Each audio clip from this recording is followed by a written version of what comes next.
I came across a couple of quotes as I was looking into this, and one that really stuck with me is strategic leaders are no longer guardians of the past, but designer of the future.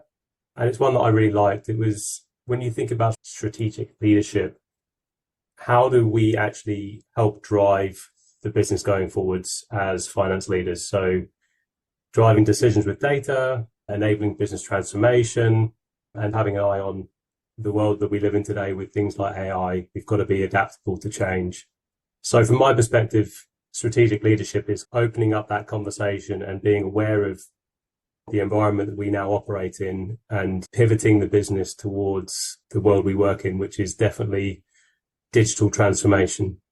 Do you agree with that definition, or do you think strategic leadership is focused elsewhere? In my opinion, there definitely is, because business is faster than ever. We have now all these new technologies coming in, AI, everything is moving faster, the expectations are growing. To be a good business partner, we need to be able to quickly get the information and be in that strategic room with the business, supporting them with the data-led decisions. To do that, we need to build the tools. And we can't just get the IT guys to build them. We actually need to very proactively be involved. I see the rate of change. I think about where we were 12 months ago, 24 months ago. Nothing is getting slower. Everything is getting faster. Convergence of these technologies are really coming forward. And it becomes a real mandate from our senior leaders across the executive leadership team that we have to move towards this space. We can't move away from it. So I think really getting into the mindset of let's communicate clearly and openly and very transparently, trying to move some of the fear factor away, which is often one of the preventers of people really embracing the ability to learn something new.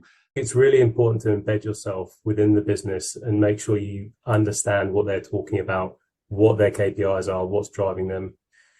Then once you've got that and you've grown that relationship, don't just be a nodding dog or a yes person. You've got to be able to be a sounding board, but also challenge assumptions. And that's how you grow trust. You can't just sit there and say yes to everything. You've got to make sure that you are bouncing back ideas, giving some critical thinking, but also being able to communicate finance language to non-finance individuals.